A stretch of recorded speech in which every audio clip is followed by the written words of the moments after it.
Hello students. तो इस video में हम डिस्कस करने वाले हैं heat transfer bye convection. Previous video में हमने कंडक्शन पे बात करी थी। कन्वेक्शन में देखो मेन पॉइंट क्या होता है। कन्वेक्शन में मेन पॉइंट ये आएगा कि इसमें हीट इसमें भी ट्रांसफ़र होती है, लेकिन इसमें होता है actual movement of particles. Yes, this is very very important, क्योंकि कंडक्शन में क्या था, कंडक्शन में कोई भी मूवमेंट नहीं होती है पार्टिकल्स की। तो इसमें ये खास बात है कि इसमें एक्चुअल मूवमेंट ऑफ पार्टिकल्स रहती है। ओके, सो आगे बढ़ने से पहले हम एक की पॉइंट नोट कर लेंगे जो आगे हमें बहुत काम आएगा। देखो, जब भी कोई हॉट वाटर या फिर हॉट एयर होती है, एयर के लिए भी ये एप्लीकेबल है, तो वो क्या हो जाती है, जैसे आप हीट अप करते हो वाटर को, तो क्या हो जाते हैं, उसके जो मॉलिक्यूल्स है वो एक दूसरे से दूर दूर हो जाते हैं। ठीक है, क्योंकि उनमें मोशन स्टार्ट हो जाता है तो वो दूर दूर चले जाते हैं।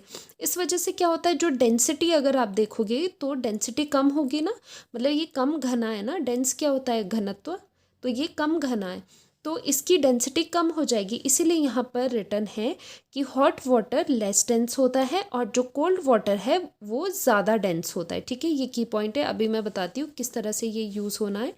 फॉर एग्जाम्पल, यहाँ पर हमने बर्न करा है, यहाँ पर हमने आग जला दी। ठीक है, ऊपर आपने क्या लिया, एक यूटेंसिल ले लिया। ये क्या है, मेटल का है।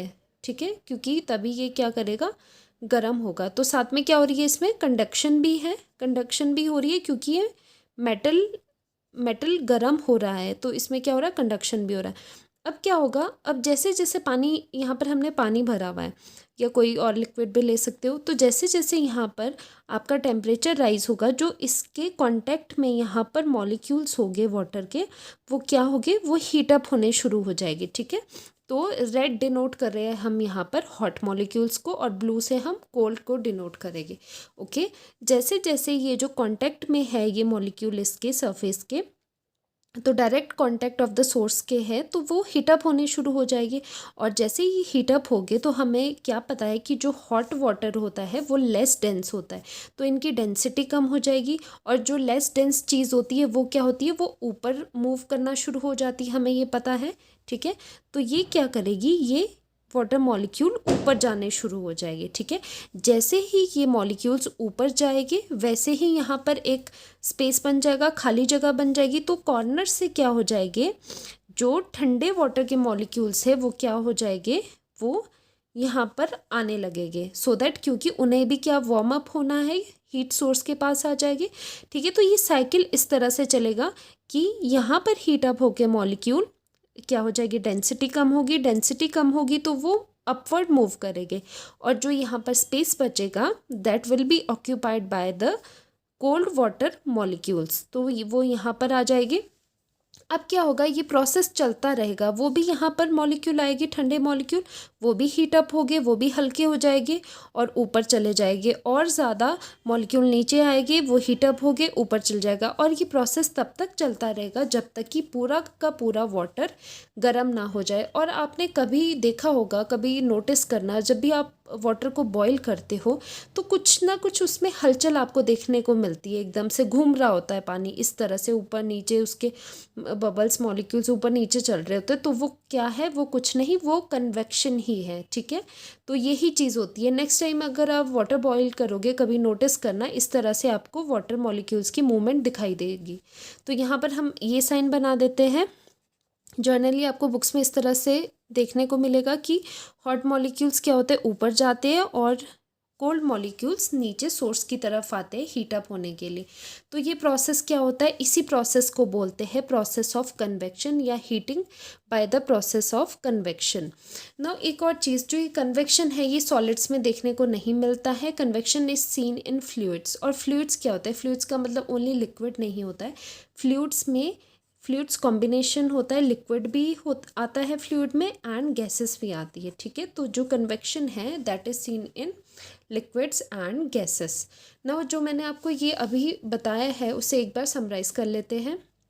Liquid near to the heat source gets hot, जो कि यहाँ पर है, gets hot and rises up, and the cold liquid from the corners comes down and takes the place near the heat source, and it also gets heated up and rises upward. This process of convection continues until the whole liquid gets hot.